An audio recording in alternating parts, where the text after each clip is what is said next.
बेगैरत लोग कि शर्म नहीं आती कि आप उनके कपड़े उतारें और आप उनको जलील करें। जलील तो आप हैं, अल्लाह कभी जलील नहीं होने देता किसी को, उसके हाथ में इज्जत और जिल्लत है। हमने सबने पाकिस्तान के सुप्रीम कोर्ट के साथ खड़ा होना है, हमने पाकिस्तान के आईन के साथ खड़े होना है। मुझे सारे हाथ खड़ा करके बताएं कि आप खड़े होंगे पाकिस्तान की आईन के साथ। ये जिले शाह को जिस बेदर्दी से इन्होंने कत्ल किया, मेरे पाकिस्तानियों, मैं तो अल्लाह के सामने ये वादा कर बैठा हूं कि अल्लाह मुझे जिंदगी दे, जिन लोगों ने जिन्होंने इसको कत्ल किया था, इनको इस मुल्क में कानून के तहत, वैसे नहीं, दिल तो मेरा करता है वैसे ही इनको बंदोबस्त करूं, लेकिन कानून के तहत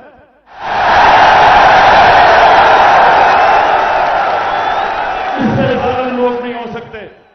मैं अपने आप को हिरासत में देने लगा हूं क्योंकि मैं नहीं चाहता आपका किसी का खून हो। वो सामने लेट गए, उन्होंने कहा हमने नहीं जाने देना कि ये आपको मार देंगे।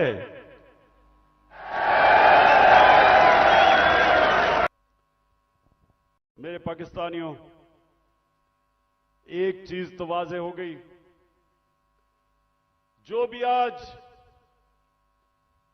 पावर में बैठे हैं उनको आज एक पैगाम जाना चाहिए कि लोगों का जुनून रुकावटों से नहीं रुक सकता, कंटेनर्स नहीं रोक सकते।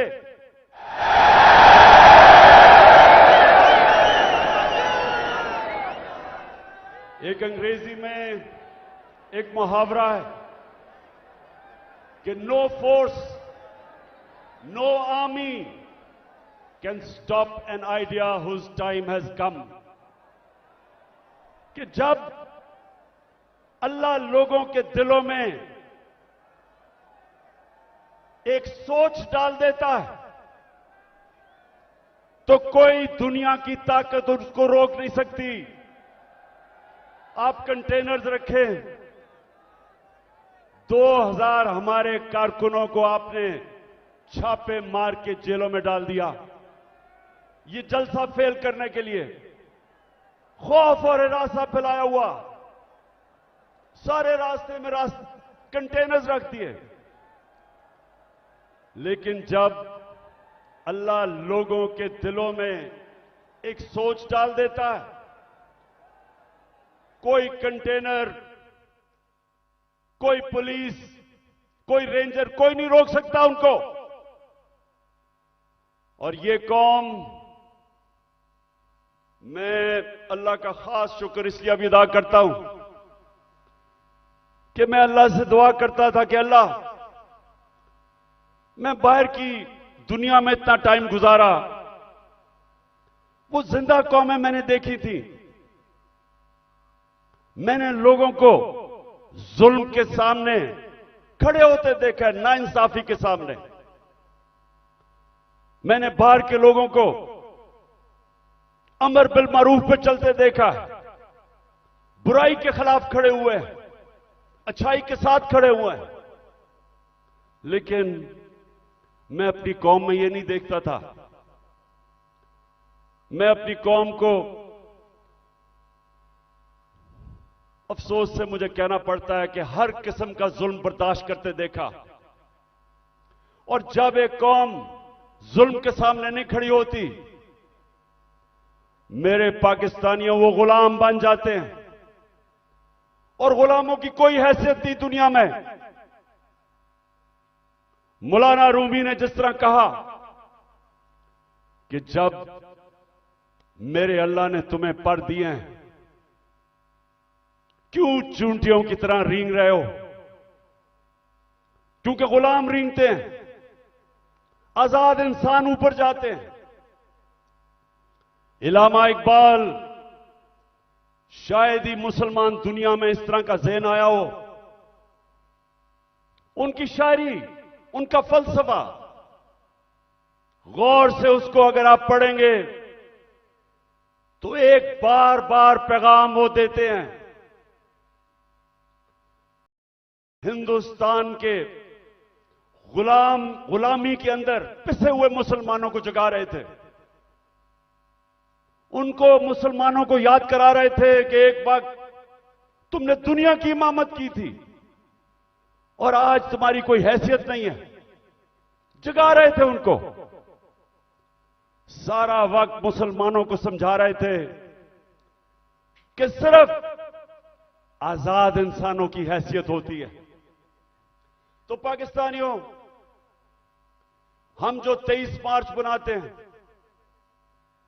हम 14 अगस्त बनाते हैं, लेकिन क्या हमें समझ है कि आजादी के लिए क्यों दुनिया तरसती है? क्यों आजादी? कई गुलाम भी बड़े खुशहाल होते हैं। कई मुल्कों के ऊपर दूसरे मुल्कों ने कब्जा किया तो वहां इतनी गुर्बत भी नहीं हुई, वो मुल्क कई बेहतर भी चल पड़े। हांगकांग एक मैं मिसाल देता हूं। हांगकांग गुलामी के अंदर उनके माशी हालात तो अच्छे थे, लेकिन पाकिस्तानियों सुन लो, जब से अल्लाह ने दुनिया बनाई है हमेशा इंसान आजादी चाहता है। वो क्यों चाहता है? क्योंकि सिर्फ आजाद इंसानों की परवाज है।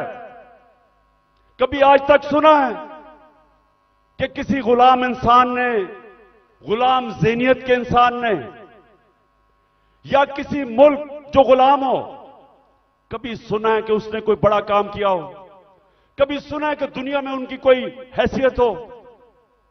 गुलाम अच्छे गुलाम रहते हैं। गुलामों की जिंदगी में जिल्लत है। अगर इंसान जिसको अल्लाह ने अशरफुल मखलूकात बनाया, सबसे अजीम मखलूक, अगर उसको अपने मुकाम की समझ नहीं है तो वो तो जानवर भी दुनिया में आते हैं, खाते पीते हैं, बच्चे पैदा करते हैं और मर जाते हैं। इंसान तो वो है जो अपना मुकाम समझता है। और इल्लामा इकबाल ने ये सोए हुए मुसलमानों को जगाने के लिए कुरान के अंदर से, आयतों के अंदर से उन्होंने शेर व शायरी की। बताया मुसलमानों को कि तुम्हारा मुकाम है कि तुम एक अजीम कौम थे, क्यों ऊपर गए और आज क्यों नीचे हो? तो पाकिस्तानियों, मैं जो आज आपसे खास पहले तो अपना प्रोग्राम देने से पहले बात क्या करना चाहता हूं। देखें, हमारा जो कलमा है ला इलाहा इल्लल्लाह, वो याद रखें। आप अल्लाह के सामने दावा कर रहे हैं कि मौला तेरे सिवा हम किसी के सामने नहीं झुकते। ये बड़ा दावा है। आप अपनी आजादी का दावा कर रहे हैं। आप अल्लाह के सामने एक बहुत बड़ा वादा कर रहे हैं, गवाही दे रहे हैं कि मौला मैं मर जाऊंगा लेकिन किसी की गुलामी सिवाय तेरे नहीं करूंगा। यह है ला इलाहा इल्लल्लाह का मतलब। और जब मेरी नजर में, मैं कोई इस्लाम का आलिम नहीं हूं, लेकिन मेरी नजर में जब एक इंसान किसी और इंसान के सामने झुकता है, जब किसी बुत की पूजा करता है, और मेरी नजर में सबसे बड़ा बुत खौफ का बुत है, जब वो खौफ की गुलामी करता है, वो इंसान जो कुरान में कहते हैं, अल्लाह कहता है कि जब इंसान गिरता है जानवरों से भी नीचे चला जाता है। तो मेरे पाकिस्तानियों, यहां 23 मार्च 1940 23 मार्च 1940 मेरे सबसे पाकिस्तान के अजीम लीडर कायदे आजम, उन्होंने एक बहुत बड़े ख्वाब पाकिस्तान की रेजोल्यूशन पास की थी। मेरे वालिद इकरामुल्लाह खान न्याजी इसी मिंटो पार्क में वो सुन रहे थे और वो भी इस ख्वाब की कि जी पाकिस्तान बनेगा। हालांकि तब कोई नहीं समझता था कि हमारा पाकिस्तान बनेगा। कायदे आजम जब पाकिस्तान में, जब अभी पाकिस्तान नहीं बना था, जब कराची में पाकिस्तान बनने से 3 हफ्ते पहले जब वो कराची आते हैं तो अपने असिस्टेंट एडमिरल एहसन को कहते हैं, ये एडमिरल एहसन अपनी डायरीज में लिखते हैं, वो कहते कायदे आजम कहते कि मैं नहीं समझता था मेरी जिंदगी में पाकिस्तान बनेगा। बड़ा मुश्किल था ये मुल्क बनना, बड़ा ख्वाब था। तो आज हम अपने आप से पूछें कि क्या इस पाकिस्तान के लिए ये कुर्बानियां दी थी लाखों लोगों ने? हम जब बड़े हो रहे थे तो नहर के ऊपर जिधर हम रहते थे वहां मेरी वालदा बताती थी कि जब पार्टीशन हुई तो जो कत्लेआम हुई बॉर्डर के ऊपर, कहती वहां औरतें आई हुई होती थी, 10-15 औरतें इकट्ठी, आदमी कितने सारे आदमी कत्ल हो गए। सारा कोई कहानी थी कि जी मेरी बेटी जो लेकर उठा के ले गए, बच्चे मार दिए। यानी ऐसी दर्दनाक कहानियां थी कि किस खून की कुर्बानी से यह मुल्क बना था।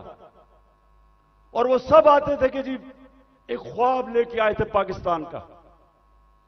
तो हमें आज मेरे पाकिस्तानियों पूछना चाहिए अपने से कि किधर हम गलत गए, क्या वजह है कि ये वो एक अजीम मुल्क नहीं बन सका। तो मैं आज आपको सबसे पहली बात ये बताता हूं, इसलिए नहीं बना कि हम कभी आजाद ही नहीं हुए। अंग्रेज तो चला गया, लेकिन जो हमारे मुल्क के ऊपर मुसल्लत हो गए लोग, उन्होंने तो कभी आजाद नहीं किया पाकिस्तान को। और आजादी होती क्या है? एक तो होती है कि हिंदुस्तान से अंग्रेज चला गया, हम आजाद हो गए, पाकिस्तान बन गया। लेकिन दूसरी आजादी, और ये मैं आज आपको पहले बात करूंगा और फिर अपना प्रोग्राम दूंगा, दूसरी आजादी क्या है, जो असल आजादी है। असल आजादी आपको इंसाफ देता है। एक कौम को असल आजादी तब मिलती है जिस कौम में कानून की हुक्मरानी होती है, जिधर इंसाफ होता है। और इंसाफ का क्या मतलब? कि जिधर ताकतवर और कमजोर कानून के सामने एक बराबर, जिधर कानून कमजोर आदमी को ताकतवर से तहफ्फुज देता है। जब एक माशरे के अंदर एक मुल्क का कानून एक कमजोर को ताकतवर से तहफ्फुज देता है, वो इंसानों को आजाद कर देता है। और वो ये आजाद इंसान मुल्क को उठा देते हैं। तो जो आजादी हमें रूल ऑफ लॉ से मिलनी चाहिए थी, कानून की हुक्मरानी से जो आजादी मिलनी चाहिए थी, वो नहीं मिली। क्यों नहीं मिली? पहले मार्शल लॉ लग गया। मार्शल लॉ का मतलब यह कि आपका आइन खत्म हो गया। जो ताकतवर है वो फैसला करेगा कि कौन सा कानून पे वो चलेगा और कौन से पे नहीं चलेगा। तो मार्शल लॉ लग गया। शुरू में जी लोगों ने बड़ा कहा कि हमारे मुल्क के हालात बड़े बुरे थे, सियासतदान तो काम के नहीं थे। तो चले जी ठीक है, मार्शल लॉ लग गया, हमें खतरा था हिंदुस्तान से। उसके बाद जैसे ही पॉलिटिक्स वापस शुरू हुई, हमारी बदकिस्मती यह है कि जो हमारे डेमोक्रेट्स आए, उन्होंने भी कभी कानून की हुक्मरानी नहीं की। वो खुद अपने आप को कानून के ऊपर कर दिया। जब मार्शल लॉ आता था कानून खत्म, आइन खत्म। लेकिन जब हमारे लोग जो डेमोक्रेट्स अपने आप को कहते थे, उन्होंने भी कानून को नहीं चलने दिया, अपने लिए एनआरओ ले लिया, बाकियों को चोरों को बेशक पकड़ो लेकिन हम कानून से ऊपर है। तो जब कानून की हुक्मरानी नहीं आई पाकिस्तान में, लोग तो आजाद नहीं हुए। तो यहां जंगल का कानून रहा है, जो ताकतवर है वो जो मर्जी कमजोर के खिलाफ करे, वो कमजोर बेचारा बेबस है, क्योंकि मुल्क का कानून उसकी हिफाजत ही नहीं करता और इसलिए लोग गुलाम रहते हैं। आज आप अपने पाकिस्तानी जो यहां से गए हैं बरतानिया, जो यूरोप गए हैं, जो पाकिस्तानी मुल्क से बाहर गए हैं, उन मुल्कों में जिधर हकीकी जमहूरियत है और हकीकी आजादी है, पूछे उनसे कि क्या उनके मुल्क में कब्जा ग्रुप होता है? कब्जा ग्रुप वो होता है जो ताकतवर कमजोर की जमीन पे कब्जा करता है और कानून बेबस होता है। जिस मुल्क के अंदर ताकतवर कमजोर के ऊपर जुल्म कर सके, उनको बनाना रिपब्लिक्स कहते हैं। और जो मुल्क खुशहाल हैं, जिधर हम कोशिश करते हैं यहां से लोग वीजा लेके जाने के लिए, वहां क्या फर्क है? उधर एक लफ्ज इस्तेमाल आजकल हो रहा है, level playing field. Level playing field का मतलब यह नहीं है कि इमरान खान के हाथ पीछे बांध लो और दूसरे को सारा इंतजामिया सारी उसकी मदद करे और तब इलेक्शन लड़ाओ। लेवल प्लेइंग फील्ड का मतलब होता है कि कमजोर और ताकतवर कानून के सामने बराबर। इसलिए वो माशरे खुशहाल हैं। हमारा मसला क्या है? हमारा मसला यह है कि हमारी बदकिस्मती है। बेचारे गांव के अंदर जाओ, आदमी थाना कचहरी पटवारी वो ठोकरे खाता फिरता है। इंग्लैंड के अंदर, यूरोप में क्यों नहीं थाना कचहरी पटवारी? वहां क्यों नहीं है? क्योंकि इंसाफ है।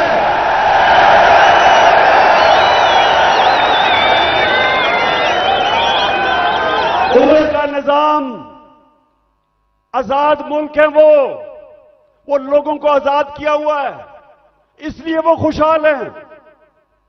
वहां बेचारा, मैं गांव में, अब मियां वाली में जब मैं गया पहली दफा आज से 26 साल पहले पॉलिटिक्स के लिए, तो मुझे पहली दफा समझ आई कि बेचारा क्यों गरीब आदमी जकड़ा हुआ है, कमजोर आदमी। उसके घर चोरी हो, ताकतवर चोरी करवा दे, उसी के ऊपर पर्चा कर दे पुलिस, वो बेचारा ठोकरें खाता फिर रहा है। आजकल तो मैं अदालतों में जा रहा हूं तो मेरे ऊपर, आपको पता है या नहीं कि मेरी क्या करूं, सेंचुरी तो हो गई है मेरी, अब मैं 150 पे जा रहा हूं। 100 हो गए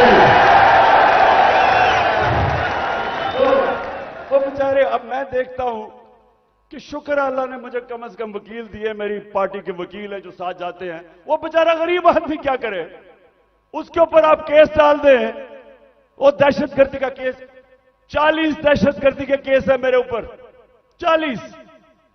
तो सोचे वो बेचारा गरीब आदमी, उसका मुखालिफ हो, उसकी जमीन पे कब्जा करना हो, कुछ भी हो, उसके ऊपर केस डाल दे, वो सारी जिंदगी बेचारा तबाह हो जाता है। ये है गुलामी। सिंध में जाएं, जो सिंध के अंदर जुल्म है आप अंदाजा ही नहीं कर सकते।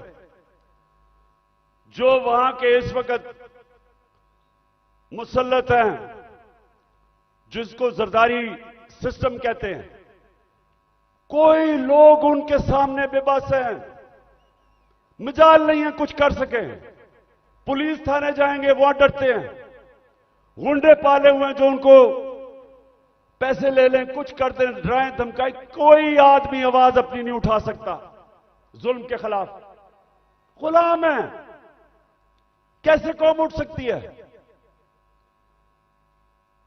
जो आज मैंने आपसे ये जो बात कर रहा हूं आजादी की, क्योंकि असल में हमारी जंग है हकीकी आजादी की, और हकीकी आजादी तब आएगी जब मुल्क में रूल ऑफ लॉ और इंसाफ होगा, जब इंसाफ होगा, लोगों के हुकूक होंगे। जब लोगों के हुकूक होंगे, जब एक मुल्क का आजादी निजाम लोगों की हकूक की हिफाजत करेगा, आपको कोई लंदन इंग्लैंड जाना नौकरियों के लिए नहीं पड़ेगा, कोई यूरोप नहीं जाना पड़ेगा नौकरियों के लिए। अल्लाह ने इस मुल्क को हर चीज दी है, हमें कोई जरूरत नहीं है कि वीजों के पीछे लाइनों में खड़े हों फिर पैसे दें। बेचारे वो पाकिस्तानी, मैं तो खैर सब पे भी दिल रोता है, लेकिन जो पाकिस्तानी, कितने लोग हमारे डूबे हैं कि रात में वो छोटी सी किश्तियों के अंदर किसी तरह यूरोप में घुसते घुसते, हमारी बेचारी हॉकी प्लेयर वो जा रही थी कि किसी तरह वो यूरोप चली जाए, वो बेचारी डूब गई और लोगों के साथ। क्यों है? इसलिए नहीं कि पाकिस्तान में वसाइल की कमी है। मैं 3.5 साल जब प्राइम मिनिस्टर रहा हूं, मुझे खुद हैरत होगी कि अल्लाह ने इस मुल्क को क्या क्या नेमतें बख्शी हैं, लेकिन जब कानून ही नहीं है, जब इंसाफ ही नहीं है, जब जिसकी लाठी जिसकी भैंस, जब तक हुकूमत नहीं करे, वो मुल्क कैसे उठ सकता है? कौन सी आप इकोनॉमिक पॉलिसी लेके आएंगे उस मुल्क में जिधर इंसाफ ही नहीं है, जिधर कॉन्ट्रैक्ट एनफोर्समेंट नहीं है, जिधर रूल ऑफ लॉ नहीं है? आप जो मर्जी कर लें, उस मुल्क की किस्मत तो तबाही है। इसीलिए हजरत अली ने फरमाया था कि कुफर का निजाम चल जाएगा, लेकिन जुल्म का निजाम नहीं चल सकता।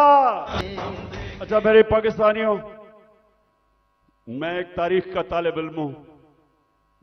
मैंने शुरू में जैसे मैं प्राइम मिनिस्टर बना, मैंने अपनी कौम को समझाने की कोशिश की कि मेरा जो अल्लाह है,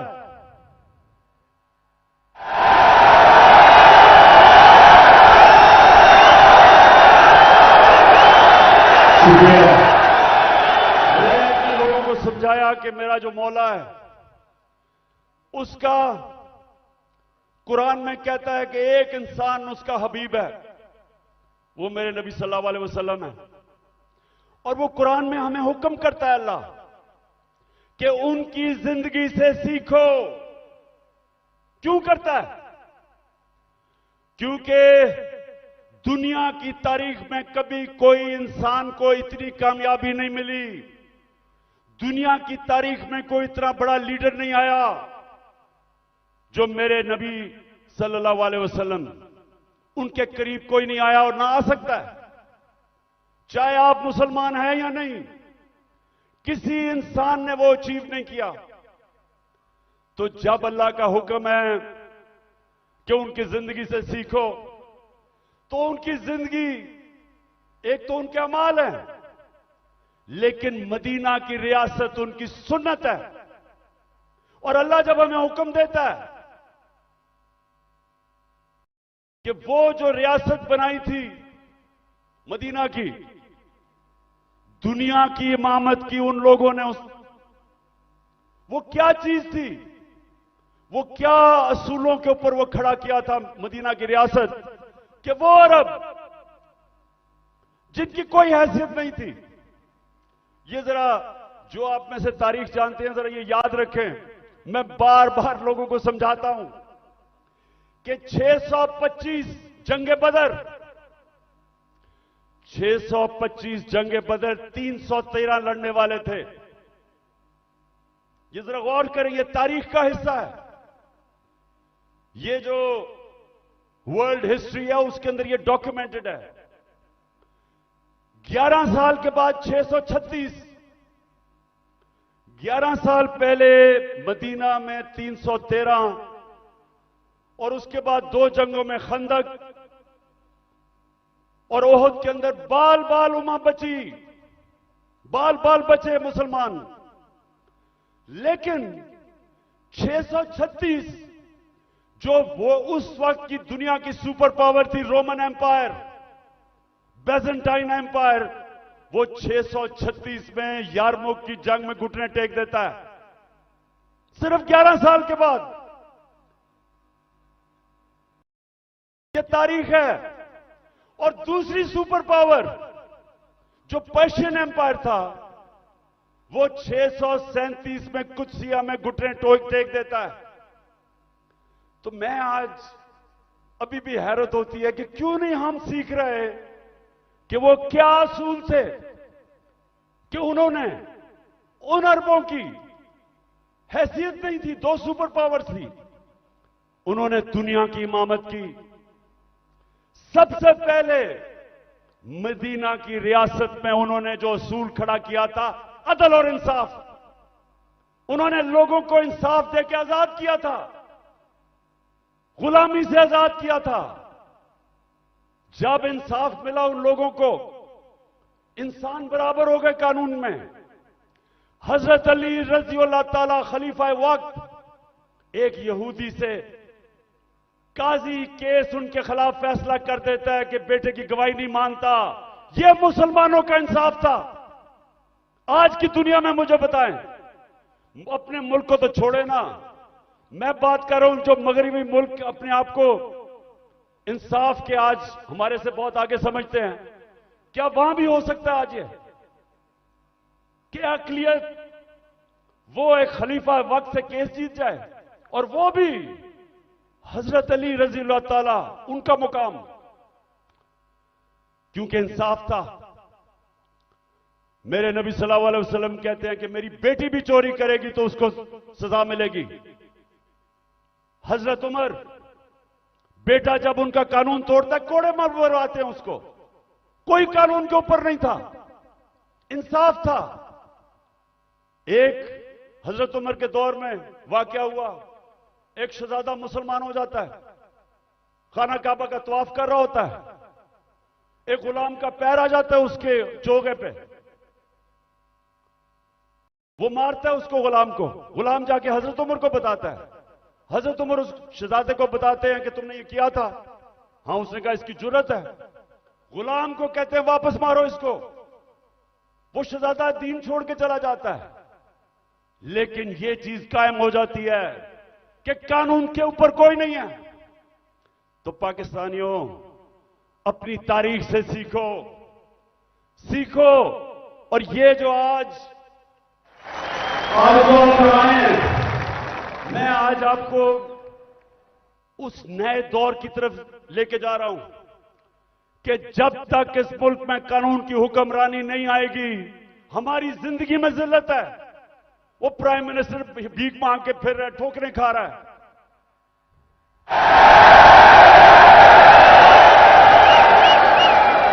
अब तो खैर जनरल बाजवा का बयान आ गया है कि 40 मिनट में इसको बुरा भला कहता था, चुप करके शहबाज शरीफ मेरी बात सुनता था। अब यह होता है कि जब डिग्गी में घुस के आप प्राइम मिनिस्टर बनने की कोशिश करें। बहरहाल मैं आगे आपको बताता हूं। देखिए, आप सुने मेरी बात। देखिए, आप हिंदुस्तान की तारीख देखें। जब दिल्ली की सल्तनत थी 350 साल, जो हुक्मरान जिसके दौर में इंसाफ था वहां खुशहाली थी, जो जालिम था वहां कैद भी पड़े। तारीख उठा के देख लें। जब शेर शाह सूरी जो हिंदुस्तान का बहुत ही अजीम लीडर था, वो कैसे ऊपर आया था? उसके बाप की एक जागीर थी, उसको कहा वो जागीर संभालो बिहार के अंदर। उसने जागीर को एक मिसाल बना दिया।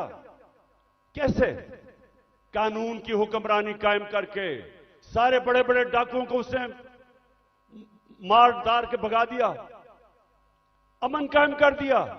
सारे इर्द गिर्द से जो ताजर थे वो सारे उधर पहुंच गए, वो खुशहाल हो गया। सबसे ज्यादा खुशहाल उसकी जागीर हो गई, उधर से वो उठा। तो जब विंस्टन चर्चिल, जब दूसरी जंग अजीम में तबाह हो रहा था बरतानिया, तो उससे जब लोगों ने आके पूछा कि जी हम बच जाएंगे, हिटलर की फौजें पहुंच गई हैं, यूरोप फतह कर लिया है, या बमबारी हो रही है, क्या हम बच जाएंगे? तो चर्चिल ने कहा कि क्या हमारी अदालतें इंसाफ दे रही हैं? जब उन्होंने कहा हां, तो कहता कोई ताकत नहीं हमें हरा सकती। तो मेरे पाकिस्तानियों, ये याद रखें कि जो जुल्म का निजाम है, यह आप फैसला करना कि आपने उसका मुकाबला करना है। तो मैं अब आपको बताना चाहता हूं कि ये जो जुल्म का निजाम मौजूदा पाकिस्तान में वो है क्या। जरा अब मैं थोड़ी एक दो वीडियोस आपको दिखाऊंगा ताकि आपको पता चले कि यहां किस किस्म का जंगल का कानून है आज, या जंगल का कानून है, या कोई किसी को परवाह नहीं है कि कानून मुल्क का है या क्या है। जो दिल करा जिसको पकड़ा उठा लिया। 2000 हमारे कारकुनों को उठा लिया इन्होंने, रातों को गए, घरों से उठा लिया। वो बेचारी डॉक्टर रुबीना अपनी क्लिनिक में बैठी थी, उसको उठा के ले गए। वो मैं भी आपको बाद में आता हूं, पहले मैं जरा आपको बताना चाहता हूं कि ये हुआ क्या हमारे साथ। पहली दफा 25 मई में हमने एक मार्च की इस्लामाबाद। 3 मार्चेस पीडीएम के लोगों ने मेरी दौर में की थी। एक एफआईआर नहीं कटी, कोई रुकावट नहीं थी। बल्कि तो मैंने कहा था आप मार्च करें, मैं आपके लिए खाने खूने का बंदोबस्त करूंगा।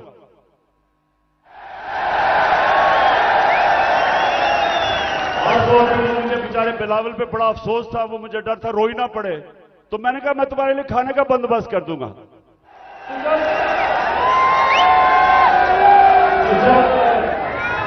जब 25 मई को हमने मार्च की, लोगों के घरों में घुस के 3-3 बजे पुलिस ने लोगों को उठाया, पकड़ के ले गए लोगों को।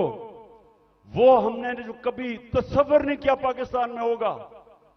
वहां जाके इन्होंने जो शेलिंग की, जो इन्होंने लोगों से जुल्म किया, औरतें बच्चे, वो सारी हमारे पास डॉक्यूमेंटेड है। फिर अब इस साल आ जाए 8 मार्च को हमने परमिशन लेके अपनी इलेक्शन की रैली शुरू की, जमान पार्क से शुरू करनी थी। जरा ये अब गौर से सुने हुआ क्या। पुलिस हमें परमिशन देती है, सुप्रीम कोर्ट के हुक्म के ऊपर 30 अप्रैल को पंजाब का इलेक्शन अनाउंस होता है। हम अपने इलेक्शन की रैली का आगाज करते हैं। सुबह को एकदम मुझे खबरें आती हैं कि जनाब पुलिस टीयर गैस शेल लेके तैयारी करके वो सारी जगह उन्होंने नाके लगा दिए। हमें परमिशन मिली हुई थी, इलेक्शन अनाउंस हो गया है। उसके बाद खबरें आती हैं कि जी वो पुलिस ने जिधर जिधर रैलीज आ रही थी उनके ऊपर अटैक कर दिया, टेयर गैस कर दी, लाठीचार्ज कर दिया। मुझे समझना है कि ये हुआ क्या है। उसके बाद आहिस्ता आहिस्ता जब मुझे घर में खबरें आई, मैं समझ गया। इश्तिहार डालना हमारे लोगों को उसमें डालना चाहते थे। मैंने रैली खत्म कर दी। मुझे डर था कि ये तसादम चाहते हैं, क्योंकि इलेक्शन नहीं चाहते। जो इलेक्शन चाहता है वो तसादम, वो फसाद तो नहीं चाहेगा। इलेक्शन जो नहीं चाहते, जो डरे हुए हैं, जो भाग रहे हैं, वो उनकी कोशिश थी कि किसी तरह फसाद हो और इलेक्शन आगे चले। मैं कैंसिल कर देता हूं, अगले दिन फिर अनाउंस करते हैं, फिर इजाजत नहीं देते, फिर कैंसिल कर देते हैं। ये आराम से रैली में लोग जा रहे हैं और उनके ऊपर ये पुलिस का तशद्दुद होता है। लेकिन जो सबसे तकलीफदेह चीज है, मैं वो चाहता हूं आप देखें। एक मलंग, एक दरवेश, एक स्पेशल पर्सन, जिससे वो सारे मेरे घर के बाहर जो कैंप लगा हुआ था, सब जिससे प्यार करते थे, जिसके पास प्यार के अलावा था ही कुछ नहीं, उसको प्यार में लोग जिले शाह कहते थे। अब जरा एक वीडियो देखें जिले शाह की, ताकि आपको समझ आए कि वो किस तरह का इंसान था। और मैं एक ही बात कहता हूं कि खान मेरा एक दिल है, खान मेरी जड़ है, ये देख लो, ये है खान 1992 का फैन, ये खड़ा है, और ये है 1992 का फैन और 1983 की पैदाइश, ये है जिसने ताजिद करवाया 25 मई को, फिर बढ़वाया, शैली खादी, सब कुछ खाया, मगर इनको बगारतों को शर्म नहीं आई।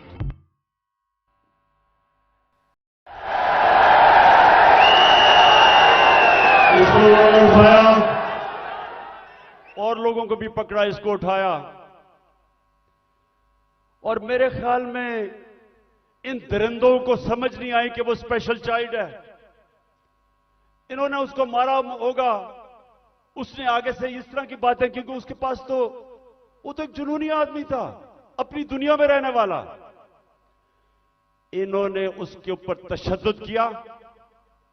पोस्टमार्टम रिपोर्ट के मुताबिक 26 जगह इन्होंने उसको तशद्दुद किया और उसको मारा। उसके जो जख्म थे वो सारे सोशल मीडिया पे थे, और जिले शाह को इन्होंने मार के सड़क के किनारे फेंक दिया। और ये बेगैरतों ने सिर्फ ये नहीं किया, उसका कत्ल का केस मेरे पे डाल दिया कि इमरान खान ने कत्ल कर दिया। और ये मैं पाकिस्तानियों को बताऊं, किसी आजाद मुल्क में ये नहीं हो सकता। ये सिर्फ गुलाम मुल्कों में होता है, जिधर उनको उस मुल्क का कानून जिनकी हिफाजत नहीं करता, ताकतवर ऐसी हरकतें करता है। ये सारे पाकिस्तान में आज कमजोर लोगों से होता है, उन पे जुल्म भी होता है और पर्चे भी उन पे कटते हैं। ये जिले शाह को जिस बेदर्दी से इन्होंने कत्ल किया, मेरे पाकिस्तानियों, मैं तो अल्लाह के सामने ये वादा कर बैठा हूं कि अल्लाह मुझे जिंदगी दे, जिन्होंने इसको कत्ल किया था, इनको इस मुल्क में कानून के तहत, वैसे नहीं, दिल तो मेरा करता है वैसे इनको बंदोबस्त करूं, लेकिन कानून के तहत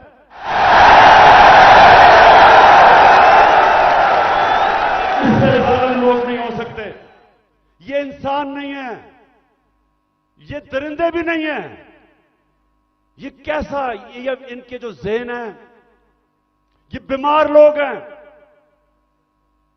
और इन्होंने उसके बाद मेरे पे कत्ल का केस किया। उसके बाद 3 दिन के बाद इनको अकल आई, फिर कहते एक्सीडेंट में मर गया। उसके बाद क्या हुआ, आप जरा आगे सुने। उस दिन यह हुआ 14 मार्च मेरे घर एक वारंट लेके आ गया। मैंने उनको समझाया कि जो वारंट थी वो गैर कानूनी थी। मेरे पास बेल थी 18 मार्च की, जो मैंने पहले ही फैसला किया था कि मैंने इस्लामाबाद जाना है अदालत में। तो मैं तो पहले ही जा रहा था, पुलिस आ गई, जी आपको इस्लामाबाद लेके जाना है। मैंने श्योरिटी बॉन्ड दिया वकील ने। अगर कानून कहता है श्योरिटी बॉन्ड दे दो तो पुलिस आपको अरेस्ट नहीं कर सकती। श्योरिटी बॉन्ड के मैं पहले ही 18 को अदालत में पेश हो रहा हूं। इन्होंने मेरा श्योरिटी बॉन्ड नहीं लिया। 3 तरफ से जुबान पाक के ऊपर हमला हो गया। रेंजर्स, पुलिस, 3 तरफ से हमला। जिस तरह पता नहीं इमरान खान को कितना बड़ा दहशतगर्द था। सारा टीयर गैस शेलिंग इन्होंने वो चलाई, वो वाटर कैनन जिसके अंदर केमिकल था। फिर इन्होंने बंदूकें चलाई, पैलेट गन चलाई। मैं सिर्फ ये अब आपको दूं जो उस दिन हमारे साथ हुआ। मुझे पहली दफा पता चला पाकिस्तानियों कि फलस्तीन के लोगों के ऊपर इस्राइल क्या करता है, कि कश्मीर के लोगों के ऊपर हिंदुस्तान क्या करता है। मुझे ऐसे एहसास हुआ कि क्या जुल्म हो सकता है अगर आपकी रियासत आपके ऊपर हमला कर दे। जरा ये फिल्म देखें कि जो हमारे साथ हुआ, जिस तरह इन्होंने अटैक किया, और हमारे ऊपर पर्चे काट दिए। पानी फेंका गया है।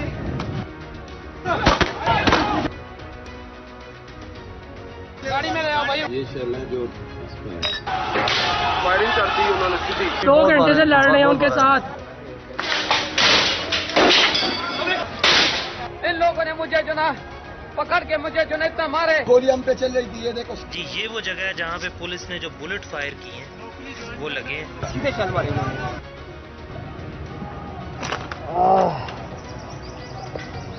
ये इन्होंने शनिंग शुरू कर दिया।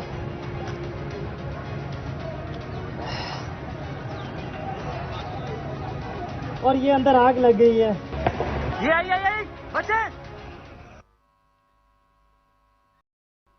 आज अगर आप फ्रांस में देखें, वह लोग मुजाहरे कर रहे हैं पेंशन्स के ऊपर।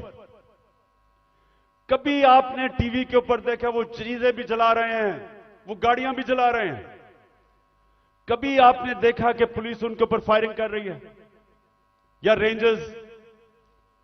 कभी आपने देखा कि उनके लोगों को अगवा करके लेके जा रहे हैं गैर, और फिर तशद्दुद कर रहे हैं उनके ऊपर?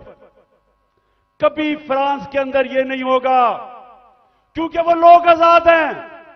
उनके कानून उनकी हिफाजत करता है, उनको इजाजत देता है कि पुरअमन एहतजाज करो। और हम तो एहतजाज भी नहीं कर रहे थे। लोग क्यों मेरे घर के बाहर आए? क्योंकि लोगों को पता था कि ये मुझे अरेस्ट जो करने आए हैं वो गैर कानूनी है, और लोगों को यह भी पता था कि ये जेलों में डाल के तशद्दुद करते हैं। सारे लोगों को पता था कि जो आजम स्वाति से क्या किया, जेल में डाल के कपड़े उतारे, तशद्दुद किया एक 75 साल आदमी को। कोई शर्म नहीं इनको आई। क्या पाकिस्तान का आईन राइट टू डिग्निटी देता है? किसी को इजाजत नहीं देता कि किसी को नंगा करके उसको जलील करो, उसकी वीडियो बनाओ। उससे पहले शहबाज गिल, उसको उठा के ले गए, 2 दिन उसको पकड़ के उल्टा लटकाया, उसको नंगा किया, उसके ऊपर हर किस्म का तशद्दुद किया। फिर सोशल मीडिया के लड़कों को पकड़ के ले गए। कितने लड़कों को लेके गए, उनके ऊपर यही उन्होंने किया। पता नहीं इन बेगैरतों को नंगा करने का क्या शौक है।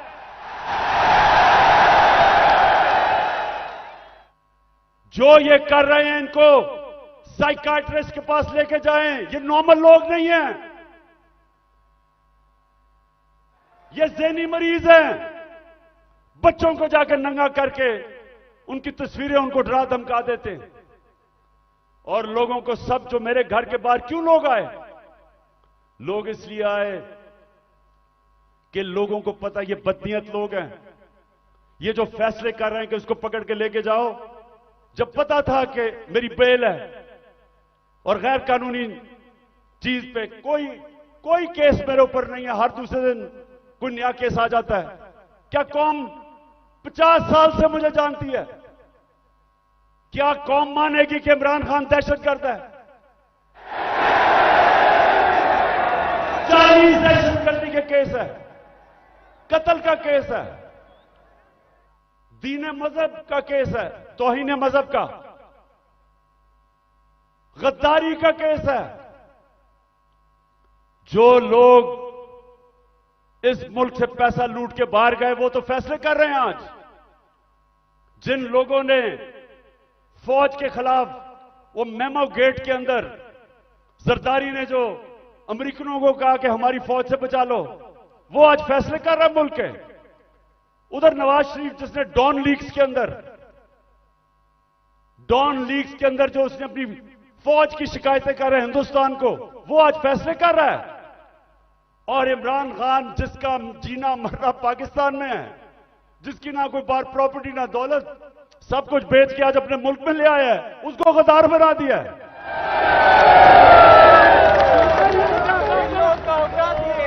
तो लोगों ने, और मैं आपको एक और वाकया बताऊं, इतनी 26 घंटे मेरे घर के ऊपर हमले हुए, आखिर में इतनी टेयर गैसिंग की रेंजर्स आ गए, 72 बंद गाड़ी ले आए मेरे घर के बाहर, आर्मड कार कि पता नहीं कलभूषण से भी ज्यादा बड़ा कोई गद्दार बैठा हुआ है वहां। तो आखिर में लड़के थक गए, वो सारे डरे हुए थे कि इनकी नियत ही नहीं ठीक। पहले इन्हीं लोगों ने तो पहले मुझे कत्ल करने की कोशिश की है, अब यही लोग अब मुझे जेल में लेके जाएंगे, सब डरे हुए थे। तो मैंने जब सुबह आखिर में इन्होंने एक इतनी बड़ी वारदात की जो आर्मड कार के साथ आ गए, तो मैंने उनको सबको कहा, 50 लड़के रह गए थे, मैंने उनका देखो बात सुनो, मैं यहां खून नहीं चाहता, तो मैं अपना बैग पैक किया हुआ था, मैं क्या मैं जा रहा हूं, मैं अपने आप को हिरासत में देने लगा हूं क्योंकि मैं नहीं चाहता आपका किसी का खून हो। वो सामने लेट गए, उन्होंने कहा हमने नहीं जाने देना कि ये आपको मार देंगे। और जो इन्होंने किया है, हमारे लोगों को जिस तरह उठा के तशद्दुद किया है, वो ठीक कह रहे हैं। ये जो आज पाकिस्तान में हो रहा है ये तो कभी हुआ ही नहीं है। 2000 लोग हमारे उठाए इन्होंने, और कैसे लोग उठाए, अजहर मशवानी, सोशल मीडिया का बेचारा नौजवान, उसको पता ही नहीं कि किधर उठा के ले गए। उसके मां बाप के मुझे मैसेजेस आ रही हैं कि जी वो मेरा बेटा किधर गया, उसकी बहनें कर रही हैं, भाई आए हैं। उसको हसन न्याजी मेरा भांजा इंग्लैंड से बैरिस्टर बन के आया कि जी मैं पाकिस्तान की खिदमत करूंगा, वो बेल लेके आया, उसको उठा के ले गए। और क्योंकि वो मेरा भांजा था, उसके ऊपर उन्होंने तशद्दुद किया। वही उन्होंने जो किया कि उसको जलील करने के लिए जो सबसे करते हैं बेगैरत लोग, कि शर्म नहीं आती कि आप उनके कपड़े उतारें और आप उनको जलील करें। जलील तो आप हैं, अल्लाह कभी जलील नहीं होने देता किसी को, उसके हाथ में इज्जत और जिल्लत है। इसके अलावा सहाफियों, जो इमरान खान की कवरेज देता है, पहले इन्होंने वो अशरफ शरीफ, मैं तो उसको सलाम करता हूं कि पाकिस्तान की तारीख में इस पाए का जर्नलिस्ट, इन्वेस्टिगेटिव जर्नलिस्ट आया ही नहीं कभी। वो आदमी जिसकी कोई कीमत नहीं थी, जमीर की कीमत नहीं थी, खौफ को काबू पा चुका था। धमकियों के बावजूद वो खड़ा था राय हक पे, मुल्क से बाहर गया, कत्ल करवा दिया। साबर शाकर मुल्क से बाहर है, डॉक्टर पीरजादा वो मुल्क से बाहर है। जो आदमी इमरान खान की कोई पॉजिटिव चीज उसके पीछे पड़ जाते हैं। बोल चैनल, उसके सरबराह को पकड़ के जेल में डाला, तशद्दुद किया। ARY के ऊपर पूरा जोर लगाया हुआ कि इमरान खान को ना दिखाओ। सिर्फ जो इनके बिके हुए पालतू चैनल्स, उनको सारा वो चले, जो प्रोपेगेंडा इमरान खान, वो ठीक है, लेकिन जो थोड़ी पब्लिसिटी देते जो सहाफी, सोशल मीडिया, उनके पीछे पड़ जाते हैं। कब पाकिस्तान में इस तरह की सख्ती थी? और कोशिश किसी तरह कर रहे हैं कि लोगों के ऊपर इतना खौफ तारी हो जाए, लोग इतना डर जाएं कि लोग इन जालिमों को कबूल कर लें। तो मेरा आज अपनी सारी कौम को पैगाम है ये कि देखें, ये जो खौफ है, मैं जो नजर देख रहा हूं अपने मुल्क में, उन्होंने आज भी कहा कि जी दहशतगर्दी होगी, सिक्योरिटी, मैं देख रहा हूं इतनी ख्वातीन आई हुई है, उसके बावजूद क्योंकि खौफ के ऊपर काबू पा लिया है, कौम आजाद हो रही है। और ये कौम जिस तरफ अब निकल गई है, कोई लोग जो ऊपर समझता है कि इनको गुलाम बना सकता है, उसको गलतफहमी में नहीं रहना चाहिए। ये अब वो कौम, और इंशाल्लाह उस रास्ते पर निकल गई है जो एक बड़ा अजीम ख्वाब पाकिस्तान का था।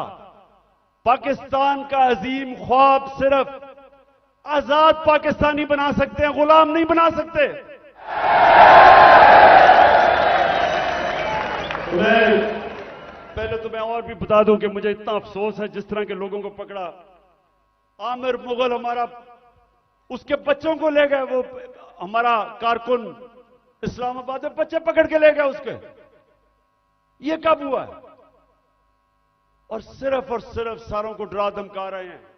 इनका ख्याल था कि आज कोई आएगा ही नहीं मीनारे पाकिस्तान में, कि डर इतना हो गया, लोगों को डर हो गया है। अच्छा जी, मैं अब दूसरी चीज पे आता हूं।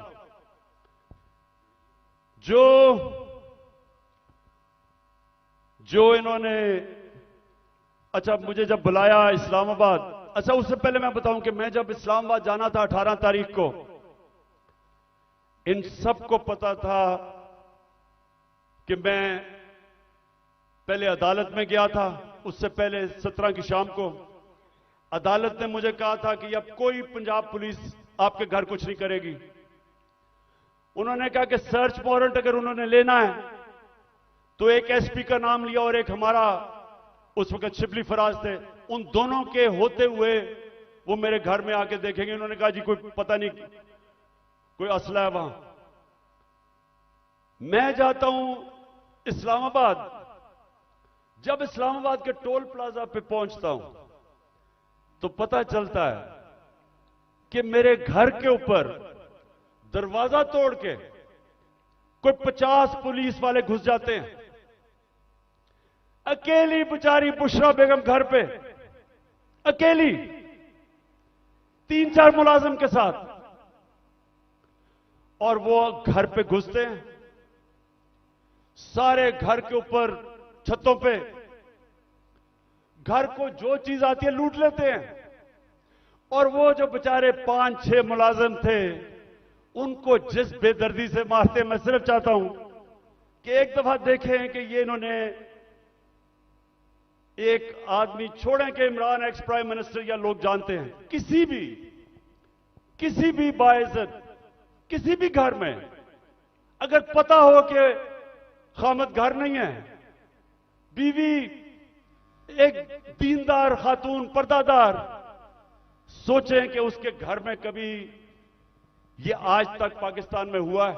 जजेस साहिबान, पुलिस के ऑफिसर्स, फौज के ऑफिसर्स,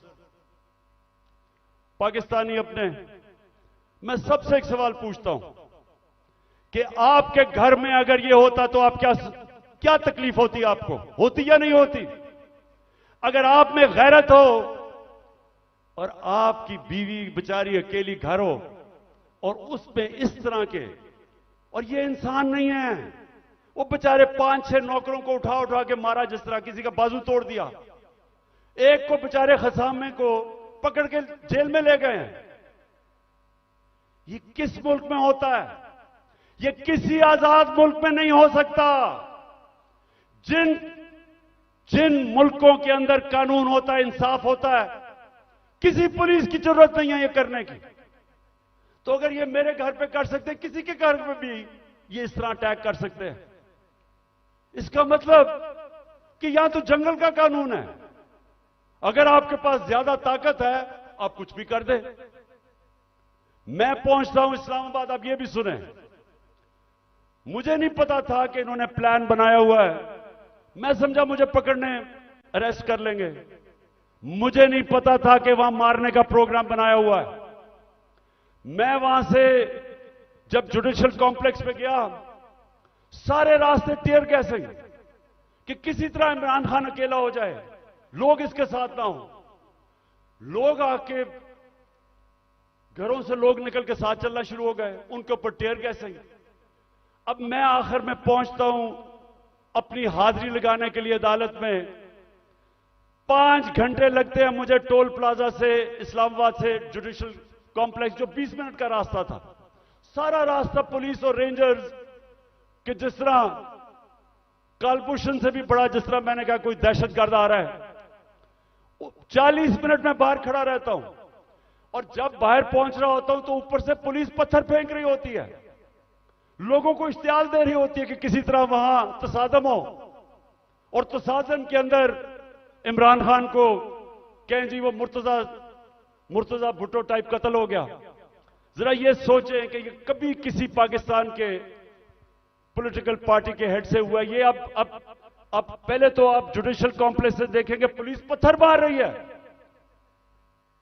ये जो बोल रहे हैं जी कि पुलिस वाले पथराव नहीं कर रहे थे, पुलिस वालों ने पथराव जितना किया है इतनी इन्होंने ये देखो, ये गवर्नमेंट, ये पुलिस, ये किस तरह पत्थर मारी है जो कि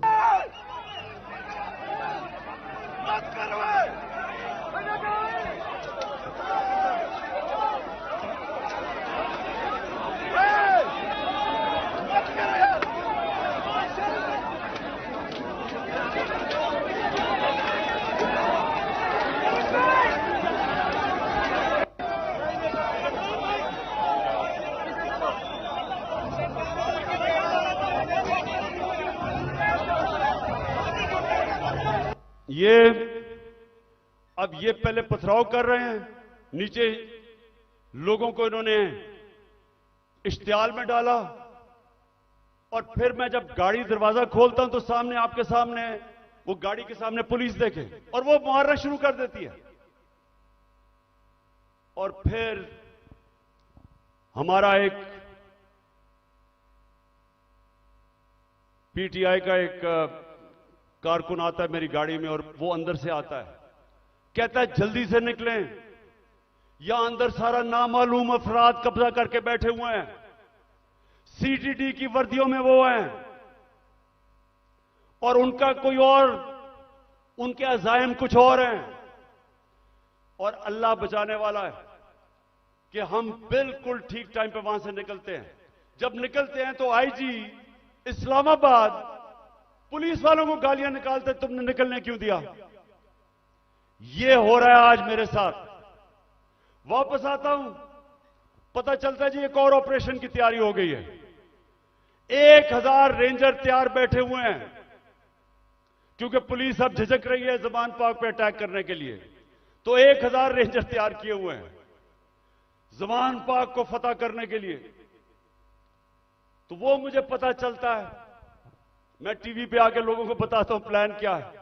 प्लान तो मुझे अंदर से पता चलता है। जिस तरह जब मुझे कत्ल करने लगे थे तो मैंने 1.5 महीना पहले सारी कौम को बताया था कि इन्होंने दीनी इंतहा पसंद के नाम पे वारदात करनी है और वही हुआ।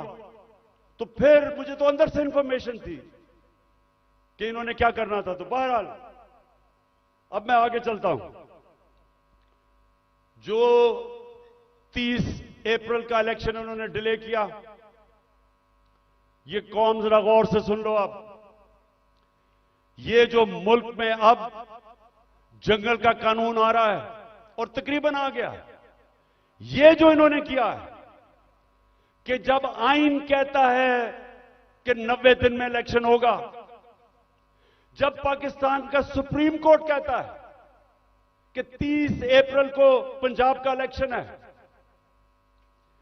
तो किस मुंह से इलेक्शन कमीशन ने कहा कि जी अक्टूबर में इलेक्शन होगा। हमारे पास जी कहते पैसे नहीं है। तो मुझे यह इलेक्शन कमीशन मुझे यह बताए कि मुल्क का तो तुमने वैसी तवालियां निकलता जा रहा है, तो अक्टूबर में किधर से पैसे आएंगे।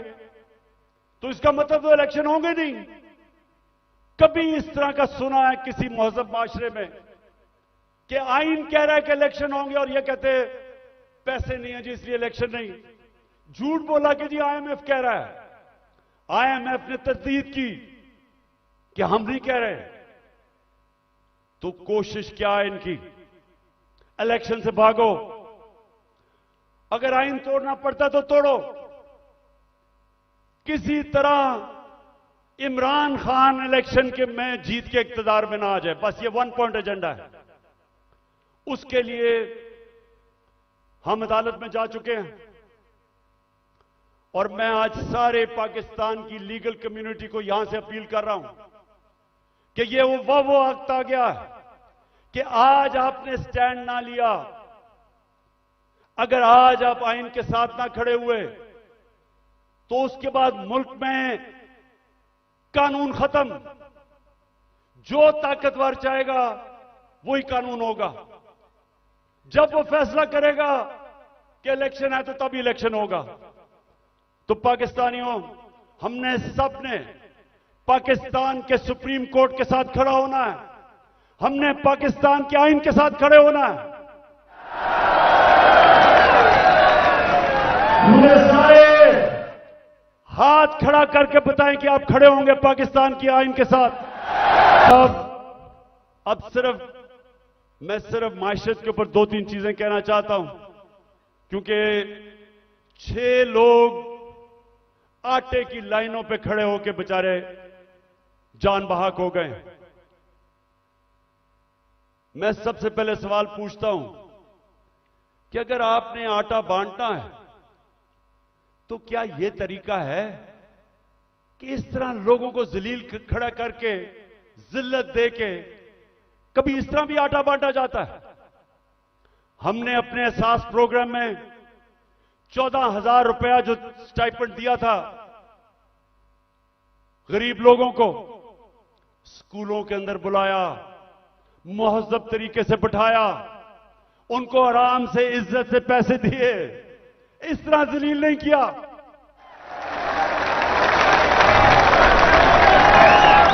और दूसरा, मैं आज सिर्फ यह सवाल पूछना चाहता हूं कि कौन सी ऐसी चीज, क्या क़यामत आ गई कि हमारे पिछले अप्रैल के अंदर जब हमारी हुकूमत थी 1 किलो आटा 55 रुपए का था, आज 115 रुपए का गवर्नमेंट का रेट है और बाजार में 155 रुपए का मिल रहा है 1 किलो। क्या हुआ? कौन सी क़यामत आ गई कि 3 गुना ज्यादा आटा बढ़ गया?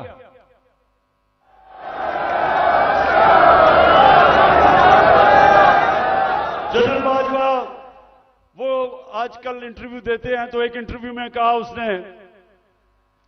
उसने कहा इमरान खान बड़ा खतरनाक था पाकिस्तान के लिए, शायद इसलिए उसने हटाया और इनको ले आया।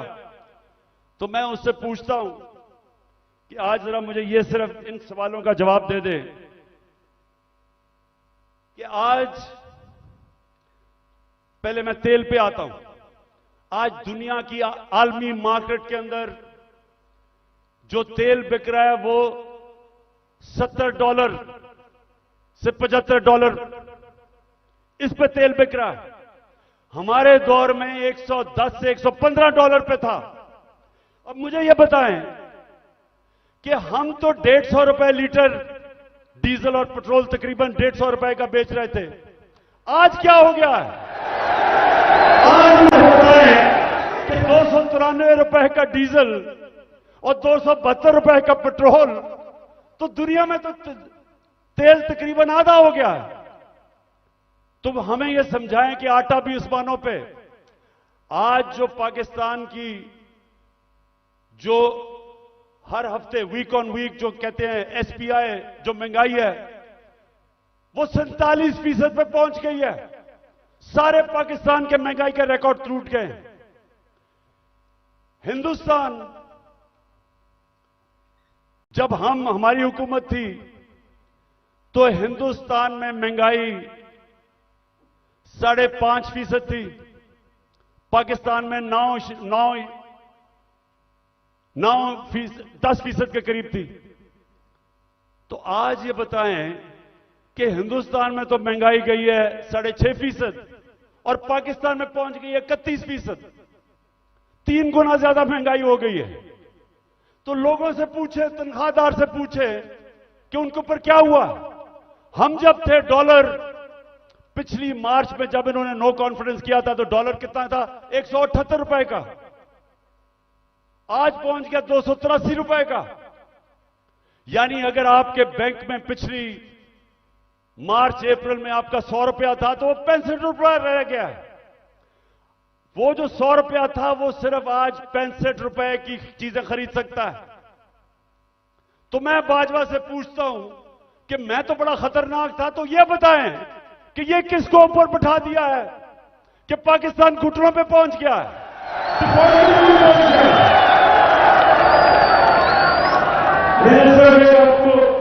आज से 10 महीने पहले मैंने एक स्टेटमेंट दी थी, समी इब्राहिम के साथ वो इंटरव्यू था।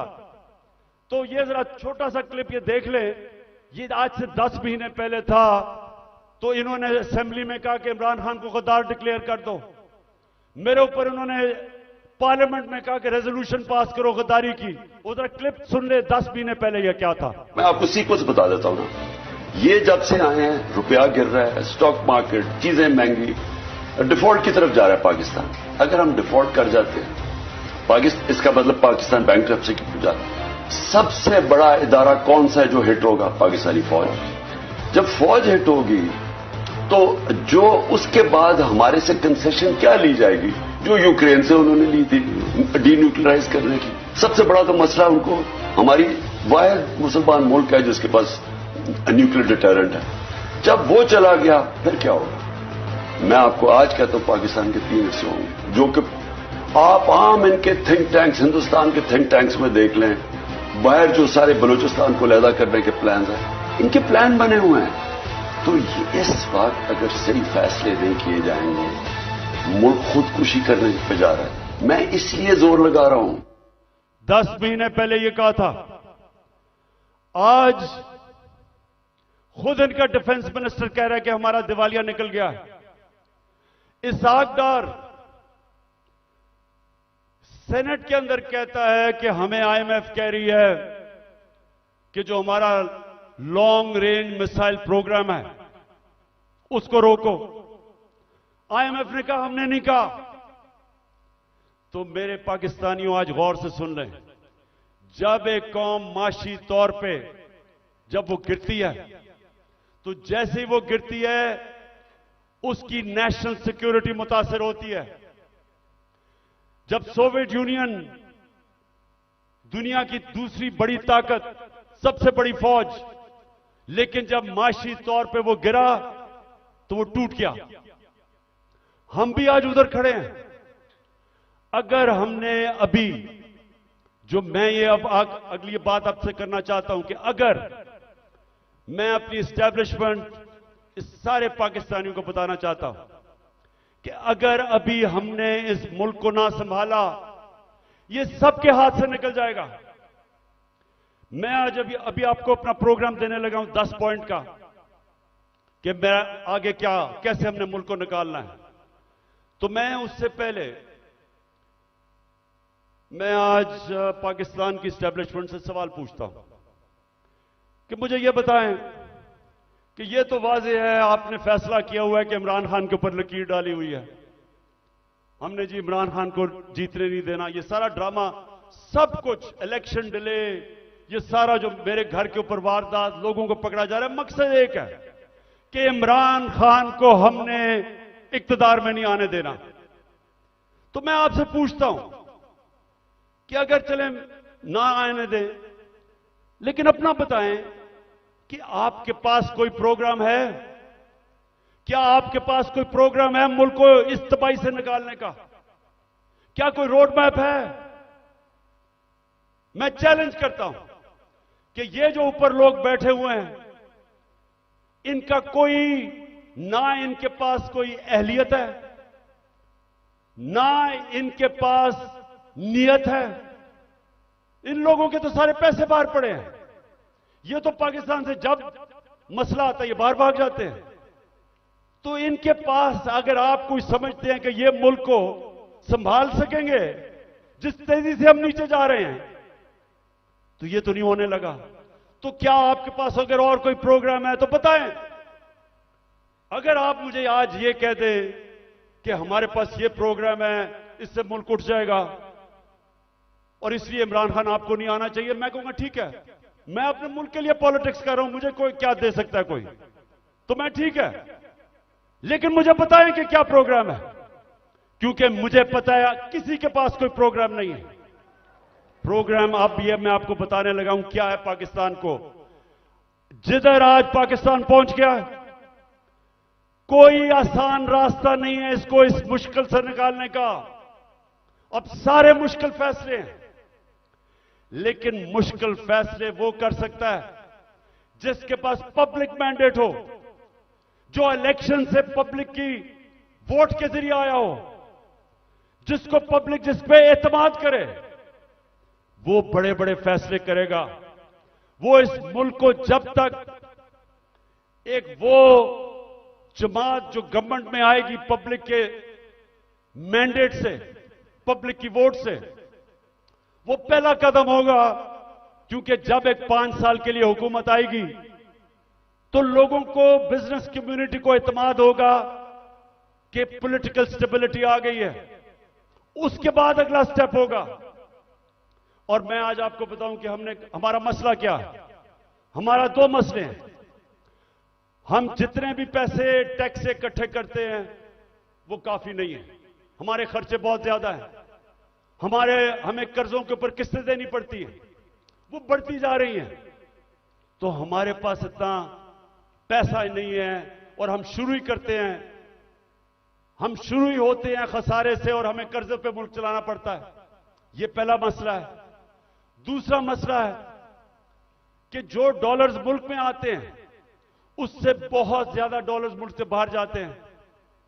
हमारे पास डॉलर की कमी है, जिसको करंट अकाउंट डेफिसिट कहते हैं। हमने कभी माजी में कोशिश ही नहीं की अपनी एक्सपोर्ट्स बढ़ाने की। जो भी मुल्क तरक्की किया है, ईस्ट एशिया, चाइना, सब ने अपनी एक्सपोर्ट्स बढ़ाई हैं। एक्सपोर्ट्स बढ़ाती हैं तो डॉलर आते हैं। हमने कभी कोशिश ही नहीं की। हमारी इंपोर्ट्स बहुत ज्यादा हैं। तो अब मैं आपको बताऊं कि ये 2 हमारे खसारे हैं। एक की वजह से रुपए पे प्रेशर पड़ता है, रुपया गिर जाता है। रुपया गिरता है, महंगाई होती है, गुर्बत होती है। और दूसरी वजह से कि हम सारा वक्त, क्योंकि हम टैक्स ही कितना नहीं इकट्ठा करते, सारा वक्त हमें मसला पड़ा रहता है। हम बैंकों से और पैसे लेते हैं, उसके ऊपर सूद होता है, तो हम इधर फंसे हुए हैं। तो इसके लिए सबसे पहले पाकिस्तान के अंदर एक उस तरह की सर्जरी करनी पड़ेगी। मुल्क का गवर्नेंस सिस्टम ठीक करना पड़ेगा। उसके लिए रूल ऑफ लॉ लाना पड़ेगा। मुल्क की एनवायरनमेंट चेंज करनी पड़ेगी। जिस तरह हम गवर्नमेंट चलाते हैं बिल्कुल चेंज करना पड़ेगा। और जो हमने डॉलर मंगवाने हैं मुल्क के, जरा गौर से सुने, मैं आखिर में पहुंच रहा हूं। डॉलर कैसे आएंगे? एक्सपोर्ट्स बढ़ाने में तो टाइम लगेगा। एक तरीका है डॉलर लाने का, ये जरा गौर से सुन लें। और आज बैरूनी मुल्क पाकिस्तानी भी सुन रहे होंगे, मैं उनको भी बताना चाहता हूं कि देखिए, मैं बड़ी देर से एक ही बात कहता हूं कि सबसे बड़ा असासा पाकिस्तान का बैरूनी मुल्क पाकिस्तानी है। उनके पास जो डॉलर्स पड़े हुए हैं, अगर हम अपना गवर्नेंस सिस्टम ठीक कर लें, हम अपना रूल ऑफ लॉ ठीक कर दें, हम इस मुल्क के अंदर इत्मीनान अपने सिस्टम में ले आए कि अगर वो अपना सरमायाकारी करते हैं पाकिस्तान में, तो हमारा जो अदलिया का निजाम है, जो हमारा गवर्नेंस सिस्टम है, वो उनके सरमाए की हिफाजत करेगा। जिस वक्त ये कर दिया, अब जरा सुने, मैं आपको फिगर्स बताता हूं। 18,000 अमेरिका के अंदर पाकिस्तानी डॉक्टर्स हैं। फिर से सुन लें, पाकिस्तानी अमेरिकन डॉक्टर्स अमेरिका में 18,000 हैं।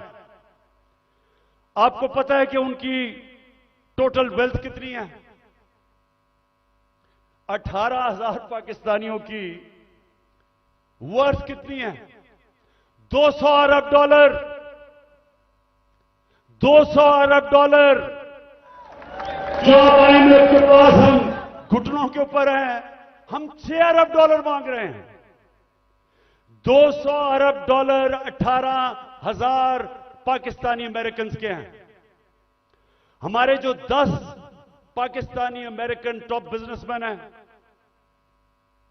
सिर्फ 10, आपको पता है उनके पास उनकी वर्थ क्या है? 25 अरब डॉलर। 25 अरब डॉलर। तो 6 अरब डॉलर के पीछे हम आज IMF के पीछे हैं। आपको पता है कि इस मुल्क से सिर्फ दुबई में, यह ब्लूमबर्ग की रिपोर्ट है कि इस मुल्क से सिर्फ दुबई में चंद सालों में पाकिस्तानियों ने कितनी प्रॉपर्टी ली है? 10.4 अरब डॉलर। ये ब्लूमबर्ग की रिपोर्ट है। तो पाकिस्तानी अमीर हैं, मुल्क गरीब है, और इसके लिए हमने वो सिस्टम बनाना है। जब तक वो माहौल नहीं बनेगा जिसको एनेबलिंग एनवायरनमेंट कहते हैं, हम इनका पैसा नहीं ला सकते। ये अभी तक सिर्फ प्रॉपर्टी में पैसा लेते हैं, प्लॉट्स लेते हैं, लेकिन जब तक वो सरमायाकारी पाकिस्तान में नहीं करेंगे, हम इसी तरह ही घुटनों के ऊपर रहेंगे। जिस वक्त हमने अपना सिस्टम ठीक कर लिया, उन्होंने सरमायाकारी शुरू कर दी पाकिस्तान में, आप यकीन करें कि वो उनको देखते हुए सारी दुनिया से सरमायाकारी आएगा। यहां जो चाइना कैसे ऊपर गया? चाइना ने सबसे पहले अपना सिस्टम ठीक किया, उसके बाद जो बैरून मुल्क चाइनीज थे वो वापस आए, उन्होंने सरमायाकारी की। जब सरमायाकारी शुरू हुई तो वो इस तरह है कि जिस तरह शहद के ऊपर मक्खियां आती हैं, सारी दुनिया से सरमायाकार आ गया। 30 साल में चाइना किधर का किधर पहुंच गया, क्योंकि उधर लीडरशिप समझी कि जब तक हम अपने मुल्क का जो सरमायाकारी का माहौल है वो ठीक नहीं करेंगे तो सरमायाकारी नहीं आने लगी। तो पाकिस्तान में तो सरमायाकारी आती नहीं है, क्योंकि प्लॉट बेचारा ओवरसीज पाकिस्तानी लेता है, उसमें भी कब्जा हो जाता है। वो कौन फैक्ट्रियां लगाएगा यहां? तो ये मैं सबसे पहले कि हमने ओवरसीज का पाकिस्तानियों का पैसा लेना, एक प्लान बनाया हुआ है हमने, कैसे उनकी इन्वेस्टमेंट लेके आनी है। तो ये पूरा एक प्लान बनेगा कि कैसे गवर्नेंस सिस्टम ठीक करनी है। 3.5 साल में हमें पड़ी, शुरू में तो हमें समझ ही नहीं थे कि क्या हालात है। तो इंशाल्लाह एक तो वो पहले, फिर दूसरा, हमने पाकिस्तान के अंदर लॉन्ग टर्म, मिडिल और लॉन्ग टर्म प्लानिंग, एक्सपोर्ट्स, एक पूरा मुल्क को लगाएंगे एक्सपोर्ट्स के ऊपर। एक्सपोर्टर्स को वीआईपी बनाएंगे। जो मुल्क में चीजें बेच के डॉलर लेके आएगा उनके लिए सहूलतें देंगे। हमने दी थी और इसकी वजह से हमारी रिकॉर्ड एक्सपोर्ट्स थी जब हमारी गवर्नमेंट गिराई गई है। तो फिर एक्सपोर्टर्स को जब तक आप उनको वीआईपीज नहीं बनाएंगे, जिस तरह ईस्ट एशिया में बनाया था, जिस तरह इंडोनेशिया, मलेशिया, ये चाइना ने जब तक नहीं किया, एक्सपोर्ट्स नहीं बढ़ेंगी। हम तवज्जो नहीं दी कभी उसके ऊपर। फिर आईटी, हिंदुस्तान की 140 अरब डॉलर की आईटी एक्सपोर्ट्स है, हमने कभी तवज्जो ही नहीं दी। हमने जब दी थी तो 2 सालों में 70% हमारी आईटी की एक्सपोर्ट बढ़ गई थी। उनको हमने उठाना है, क्योंकि फ्यूचर टेक्नोलॉजी का है। तीसरी चीज, टूरिज्म। पाकिस्तान के पास कभी हमने तवज्जो नहीं दी। ये मुल्क, और हमारी बदकिस्मती के 2 साल कोविड हो गया, कोरोना हो गया, उसके बाद टूरिज्म खत्म हो गई। तो इंशाल्लाह पूरा मेरा प्लान है कि इस बार इंशाल्लाह अल्लाह ने मौका दिया, कैसे टूरिज्म उठाएंगे। उसके अलावा हमने कभी तवज्जो ही नहीं दी मदनियात पे, मिनरल्स पे। वो इसलिए क्योंकि वो सूबाई सब्जेक्ट बन गया है, सूबों के पास कैपेसिटी नहीं है।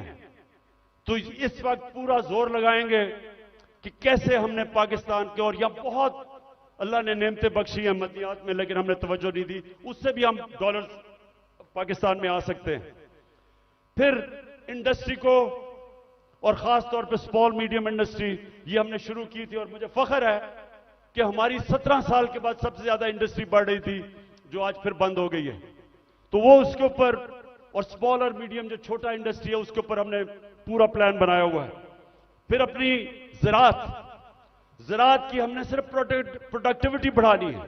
चाइना के साथ हमने बात कर ली थी कि कैसे हम पैदावार बढ़ा सकते हैं, और उन्होंने आना था, और बदकिस्मती फिर कोरोना की वजह से 2 साल चाइना बंद हो गया, तो उसका पूरा प्लान बना हुआ है। फिर जो बड़े बड़े पीआईए, रेलवे, गवर्नमेंट कॉरपोरेशन, ये सबसे ज्यादा नुकसान करती हैं पाकिस्तान में। जो हमारा जो पैसा आवाम पे खर्च होना चाहिए वो नुकसान पे चला जाता है। इनको रिस्ट्रक्चर करना है, ये भी हम आखिर में बना था, लेकिन हमारी गवर्नमेंट चली गई। इसका पूरा प्लान है। और फिर कैसे हमने अपना टैक्स कलेक्शन बढ़ाना है। अब ये जरा सुन लें, इस वक्त 22 करोड़ पाकिस्तानियों में सिर्फ 25 लाख टैक्स देने वाले हैं। 22 करोड़ पाकिस्तानियों में 25 लाख टैक्स देने वाले हैं। हमने नादरा के साथ मिलकर आइडेंटिफाई किए 4 करोड़ टैक्स देने वाले, उनके हमने टेक्नोलॉजी का इस्तेमाल करके हमने पता चलवाया कि इतने ज्यादा टैक्स पेयर जो पैसे नहीं देते, उनके लिए ये मैं अब आखिर में आ रहा हूं, उसके लिए हमने पूरा प्लान बनाया हुआ था, लेकिन फिर हमारी गवर्नमेंट चली गई। लेकिन जब तक हम अपना टैक्स बेस नहीं बढ़ाएंगे, जब तक हमारा टैक्स नहीं बढ़ेगा, मुल्क आगे नहीं चल सकता। तो इंशाल्लाह उसका पूरा हमारा प्लान है। उससे मैं ये भी बता दूं कि हमने रिकॉर्ड टैक्स इकट्ठा किया था अपने दौर में। और फिर मनी लॉन्ड्रिंग, ये देखें हमारी जो एलीट है मुल्क की, शायद ही किसी मुल्क में ऐसे हो कि सारी एलीट जो पैसा होता है वो बाहर भेज देती है। प्रॉपर्टीज इनकी बाहर हैं, जिस तरह मैंने दुबई में बताया, लंदन, सारी दुनिया में। तो और ये चोरी का पैसा होता है। तो जब तक हम इसको कंट्रोल नहीं करेंगे, और ये होगा रूल ऑफ लॉ से, जितना हम अपना कानून तकड़ा करेंगे, हम इतना पैसा हमारा मुल्क से बाहर चला जाता है, डॉलर्स बाहर चले जाते हैं चोरी के, हमने वो रोकना है। आखिर में इस दौरान जो मुश्किल वक्त है, आज कमजोर तबका हमारा पिस गया है, तनख्वाहदार हमारा पिस गया महंगाई की वजह से। तो हमने जो चीजें शुरू की थी उसका मैं आपको बता दूं कि सबसे पहले हमने हेल्थ कार्ड, जो हेल्थ इंश्योरेंस थी, कि हर लोगों के लिए 10 लाख रुपए के लिए हेल्थ इंश्योरेंस हर खानदान के लिए किसी भी अस्पताल में अपना इलाज करवा सके, वो सबसे ज्यादा जो बंद किया गया कई जगह के ऊपर, वो फिर से हम शुरू करेंगे। क्योंकि ये आजकल के दिनों में, महंगाई के दिनों में, एक बीमारी हो जाती है घर में, सारा घर मकरूज हो जाता है। तो जो हेल्थ कार्ड है वो हमारा पूरा इनिशिएटिव है, और इंशाल्लाह वो नंबर 1 होगा कि हमने अब लोगों को कैसे तहफ़्फ़ुज़ देना है, सोशल प्रोटेक्शन कैसे करनी है। दूसरा, हमने सानिया निश्चित ने एक जबरदस्त प्रोग्राम निकाला है, और वो है हमने अब राशन देना है लोगों को। वो कैसे करना है?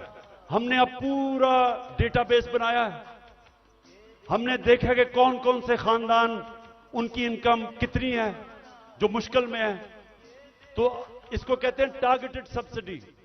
पूरा प्लान ये है कि उनको डायरेक्ट हम पैसा देंगे, ताकि जो गरीब लोग हैं उनको, जो कमजोर हैं, जो मुस्तक हैं, उनको डायरेक्ट पैसा मिले। आजकल के मुश्किल दिनों में उनको खाने पीने की इतनी चीजें महंगी हैं। तो एक ये पूरा प्रोग्राम हमारा बना हुआ है। फिर हमने नौजवानों को लोन्स देने हैं, सूद के बगैर कर्जे, ताकि वो अपनी बिजनेस से शुरू कर दे। हमने कामयाब जवान में काफी किया था, लेकिन इंशाल्लाह उसको अब और आगे लेके जाएंगे। फिर घर बनाने के लिए, तनख्वाहदार तबकों के लिए हमने पहली दफा पाकिस्तान में घर बनाने के लिए हाउस फाइनेंसिंग शुरू की थी। सस्ते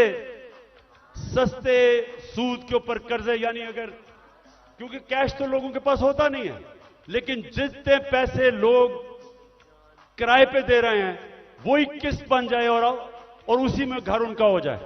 तो ये हमने पूरा स्कीम शुरू की थी, फिर से करेंगे, क्योंकि तनख्वाहदार लोगों के लिए अपना घर बनाना नामुमकिन है, वो फिर से शुरू करेंगे। फिर कच्ची आबादी, इतनी ज्यादा कच्ची आबादियां हो गई हैं। हमने आखिर में ये प्रोग्राम बनाया था, क्योंकि टाइम लगा डेवलप करने में। अब सारी कच्ची आबादियों के अंदर, ये मलेशिया में भी हुआ है, ये तुर्की में भी हुआ है, हम क्या करेंगे कि उनके लिए मॉडर्न फैसिलिटीज उधर ही खड़ी करेंगे, और डेवलपर को कहेंगे कि वहां एक बिल्डिंग बना ले, और वो ही उनके लिए बिल्डिंग बनाए जिधर उनको फैसिलिटीज मिल जाए, पानी मिले, सही माने में वो रह सके, बजाय गंद के अंदर कच्ची आबादी में लोग रहते हैं, और घर भी अपना हो जाए।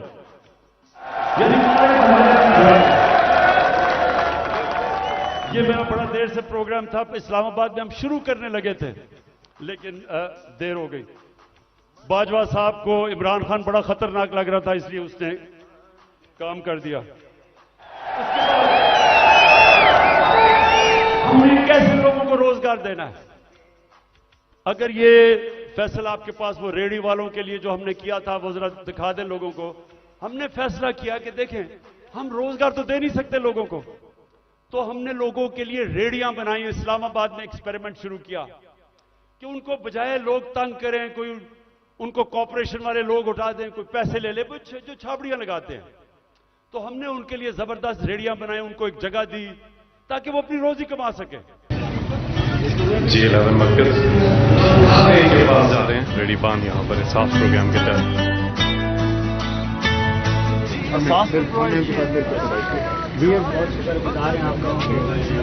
हमारे बारे में इतना कुछ सोचा सर भी आप लोग?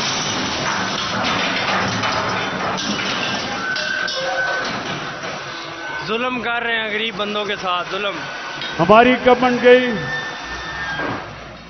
जैसे हमारी गवर्नमेंट गई, उनको हमने अच्छी बड़ी रेडिया बना के दी, वो बेचारे अपने रोजी कमाना शुरू हुए। ये इंपोर्टेड हुकूमत ने वो सारी रेडिया आपके सामने खत्म की। देखिए, न्यूयॉर्क आप जाएं, पता नहीं कितने आप में से लोग गए हैं, वहां हर जगह पे उन्होंने अपनी अपनी स्टॉल्स लगाए होते हैं सड़कों के ऊपर और रोजगार कमा रहे होते हैं, उनको इजाजत होती है। हम क्यों नहीं करते? वो बेचारे पॉश एरियाज के अंदर, इस्लामाबाद के ब्लू एरिया में नहीं जी, वो खास कोई लोगों का इलाका है जिधर बेचारा आम आदमी रोजी नहीं कमा सकता। तो इसके ऊपर भी इंशाल्लाह अब हमने प्लान बनाया हुआ कि सारे पाकिस्तान में आम लोगों को मौका दें, अपनी जगह बनाएं ताकि रोजी कमा सके, बच्चे पाल सके।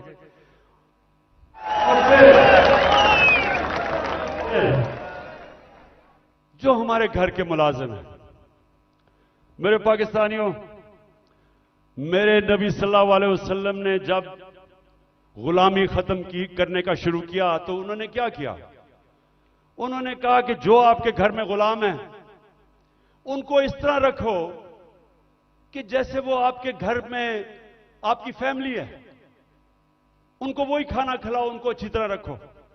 ये उन्होंने पहला कदम उठाया था कि उनको इंसान समझो, उनके भी हुकूक हैं।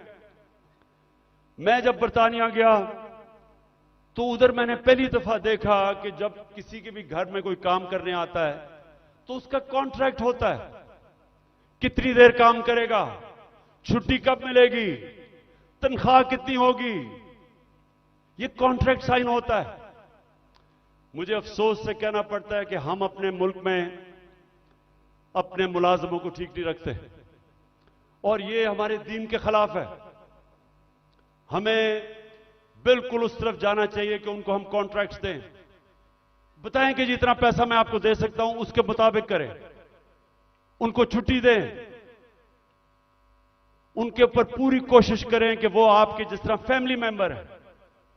ये हमारे दीन का हिस्सा है और मेरी पूरी कोशिश है कि हमारे जो मुलाजिम हैं घरों में काम करते हुए, उनको आहिस्ता आहिस्ता हम राइट्स दें, उनका ध्यान रखें। वो भी इंसान है और वो क्योंकि कमजोर हैं उनको बुरी तरह हम रखते हैं। और जिन मुल्कों को हम काफिर कहते हैं या हमारे दीन के नहीं हैं, आप हैरान होंगे कि कितनी इंसानियत है उनमें अपने मुलाजमों के लिए। आखिर में जी, मेरे पाकिस्तानियों, मैं आज आपका खास तौर पर शुक्रिया अदा करना चाहता हूं कि इतनी रुकावटों के बावजूद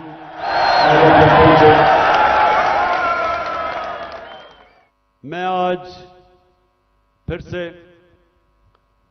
अपने मुल्क में जो इस वक्त ताकत में है उन सबको पैगाम देना चाहता हूं कि देखें, जिस तरफ हमारा मुल्क जा रहा है, मैं फिर से कहता हूं, मुझे खौफ है कि ये उधर पहुंच जाएगा जिधर कोई भी इसको रोक नहीं सकेगा। इंडस्ट्री बंद हो रही है, महंगाई बढ़ती जा रही है, एक्सपोर्ट्स गिर रही हैं, जो बाहर से पाकिस्तानी रेमिटेंसेस भेजते हैं वो कम हो रही हैं। अब इंडस्ट्री बंद होगी तो टैक्स कलेक्शन कम हो जाएगी। तो क्या इनका सिर्फ इस वक्त तो एक ही है कि कहीं से कर्जा मिल जाए। कर्जे बढ़ते जा रहे हैं, आमदनी सुकड़ती जा रही है। एक घर जब उसमें मुश्किल वक्त आता है, उसके ऊपर कर्जा चढ़ जाता है, तो वो क्या करता है? वो अपने खर्चे कम करता है, अपनी आमदनी बढ़ाने की कोशिश करता है। हमारी तो आमदनी सुकड़ती जा रही है।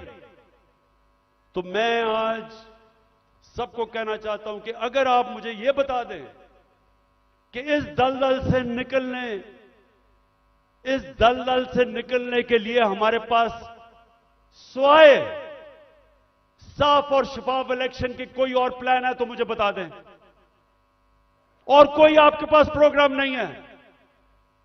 इस वक्त सिर्फ प्रोग्राम बना हुआ है कि इमरान खान को बाहर कैसे करना है। फिर से मैं कहता हूं, कोई तो आपके पास प्रोग्राम होगा। एक तेजी से तबाही की तरफ मुल्क जा रहा है। कहीं बाहर के तबसरे पढ़ लें, हिंदुस्तान का टीवी देख लें, वो क्या कहते हैं पाकिस्तान के मुताबिक तंज कर रहे हैं। लेकिन हम सिर्फ यहां सारे जो साहिब इख्तिदार हैं बस एक ही ज़हन में है कि जी इमरान खान को बाहर कैसे रखना है। तो मैं फिर से आज अब सबको अपील करता हूं कि हमारे पास वक्त कम है। मुझे कहते हैं जी इलेक्शन डिले कर दें अक्टूबर तक। मुझे एक चीज बता दें कि अक्टूबर में इलेक्शन करवाने से मुल्क को क्या फायदा होगा। मुझे यह कन्विंस कर दें कि अगर इलेक्शन डिले होता है तो मुल्क तब तक संभल जाएगा। मुल्क तो नीचे जा रहा है, हल कोई है नहीं, लेकिन सिर्फ इसलिए कि डरे हुए हारने से इलेक्शन नहीं करवाना। तो मैं अपनी सारी कौम को भी आज कहना चाहता हूं कि पाकिस्तानियों, आपने याद रखना है कि आपने किसी सूरत जालिम के सामने सर नहीं झुकाना। आपने अपनी आजादी के लिए ये जो खौफ का बुत है इसको तोड़ना है। ये जो पकड़ धकड़ तशद्दुद करना, रेंजर्स ले आए कि जी पुलिस नहीं तो रेंजर्स आ जाए, क्या इससे मुल्क ठीक हो जाएगा? क्या इससे लोग डर जाएंगे? लोगों ने नहीं अब डरना। ये जितना आप ये जुल्म करेंगे लोगों की नफरतें बढ़ेंगी। जो निकलता है, जो जिसको आप तशद्दुद करके जब वो निकलता है उसके अंदर नफरत भरी होती है।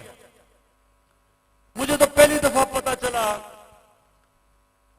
कि जब मुझे एक बलूचिस्तान में मिनिस्टर ने कहा, उसने कहा इमरान खान खुदा के वास्ते अपने लोगों को बताओ कि ये जो हमारे लोगों को पकड़ के तशद्दुद टॉर्चर करते हैं, वो जब वापस जाता है सारा का सारा गांव खराब हो जाता है।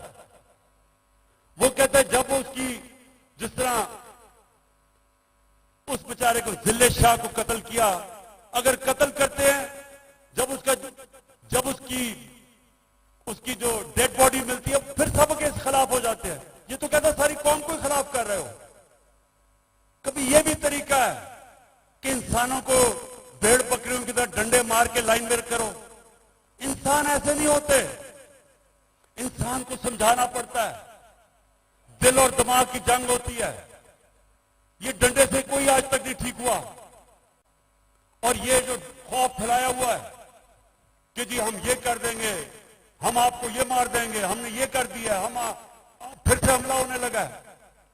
देखें, आखिर में मैं आपको ये बात बता दूं, आज है 25 हो चुकी है। 25 मार्च को पाकिस्तान वर्ल्ड कप जीता था। मेरी जितनी सारी टीम थी,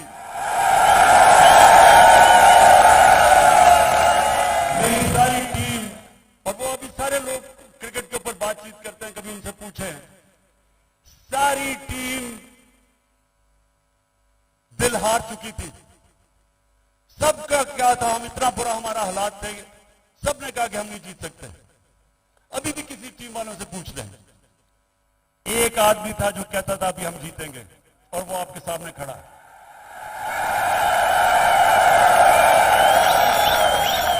आखिरी गेंद तक लड़ने वाला कप्तान था मैं, और अभी भी आखिरी गेंद तक लड़ूंगा अपने मुल्क के लिए। मुझे किसी का खौफ है। अल्लाह कुरान में कहता है जो लोग ईमान ले आए अल्लाह उनके खौफ दूर कर देता है। खौफ से आजाद हूं। मैं सिर्फ अपनी कौम को तैयार कर रहा हूं कि जो हमारे सामने चैलेंज है, वो जिस तरह अभी तक पाकिस्तान चल रहा था, इस तरह हम चैलेंज नहीं जीत सकते। अब जो हम चैलेंज जीतेंगे, जब पाकिस्तान एक कौम बन जाएगी, हम एक कौम बन के इस मुल्क को निकाल लेंगे इस दलदल से। जापान तबाह हो गए थे सेकेंड वर्ल्ड वॉर में, दूसरी जंगे अजीम में तबाह थे दोनों मुल्क, क्योंकि वो कौम थी। दोनों 10-10 साल में खड़े होकर अजीम पावर्स बन गए। ये जो चैलेंज है, ये हम सिर्फ एक कौम बन के जीत सकते हैं, और कौम बनेगी जिसकी बुनियाद रखी जाएगी इंसाफ के ऊपर, कानून की हुक्मरानी के ऊपर। और इसलिए आखिर में हम अपनी अदलिया को आज पैगाम देना चाहते हैं कि कौम आपके साथ खड़ी है और आपने आइन की हिफाजत करनी है, और इंशाअल्लाह हम इंशाअल्लाह इस मुल्क को एक अजीम कौम बनाएंगे। पाकिस्तान जिंदाबाद।